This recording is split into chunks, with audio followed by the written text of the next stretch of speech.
So there's a couple of wee chords there that I'm using, and again, I'll bring up my reverse chord up just to show you guys this. So if we add the capo here, okay, it's doing everything as sharps. I wanted to actually do it as flats.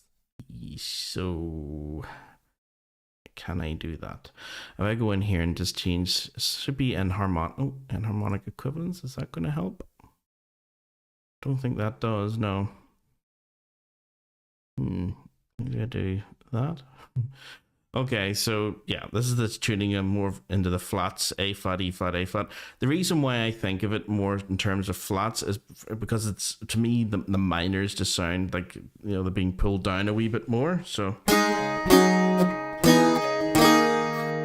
yeah, it's got more of a serious sort, or sad, if you think of the minor feel, it's a sad, serious sort of feel to it. And flats to me just sound a wee bit more appropriate for that, rather than sharps, which tend to, you know, bring the music up and make it brighter maybe. But you can do it either or. For me that makes more sense, A flat, E flat, A flat, rather than thinking of everything as sharps, G sharp, D sharp, G sharp. Exactly the same sound, no difference at all. Okay, the very first one then, as you'd expect, 1, 2, 3, 4, 5, 6, 7. Okay, so G sharp 5 or A flat 5, that's the one I'm going to choose. Okay, so that's our starting key, our starting chord. So if we just play it from the start again, just to hear that, and we'll actually just play the first half, or the first section.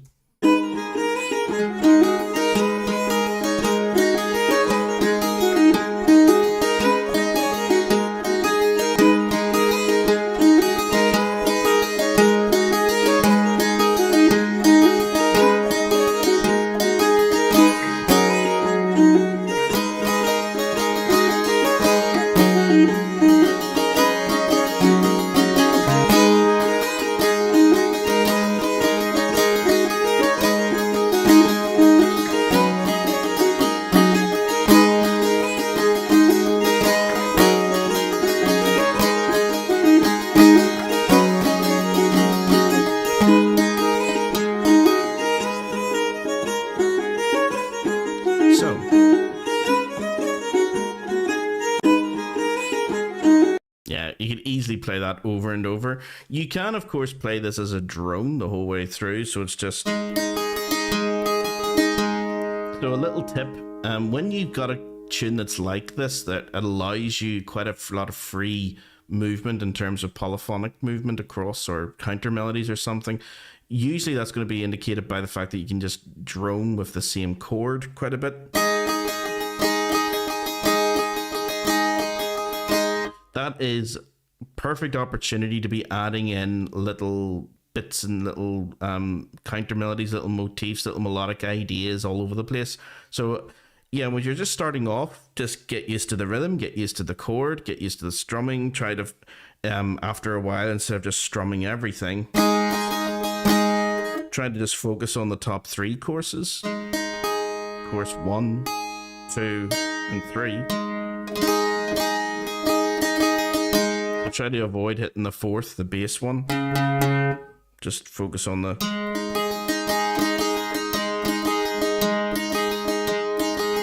And then after a while, try and focus on maybe just striking the 3rd course, or maybe the 2nd or the 1st, whatever one. I always go for the 3rd one as like the beginning of each sort of phrase.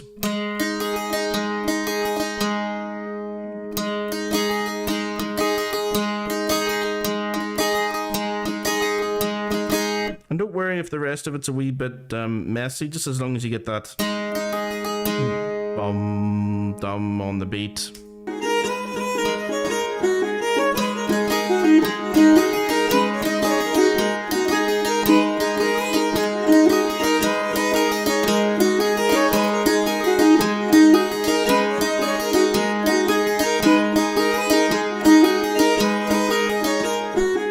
And after a while, try and tidy it up so it becomes more like this.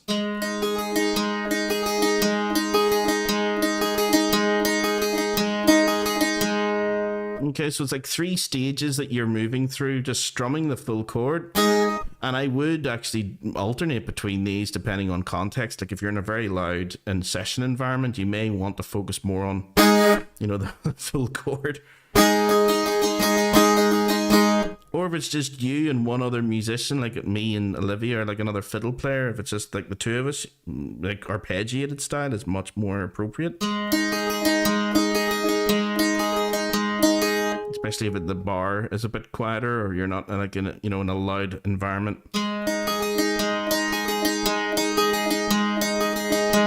And you want to build that up, you could just start with, just as I say, aim for the 3rd course, dum, and then just da da da da, your normal jig rhythm.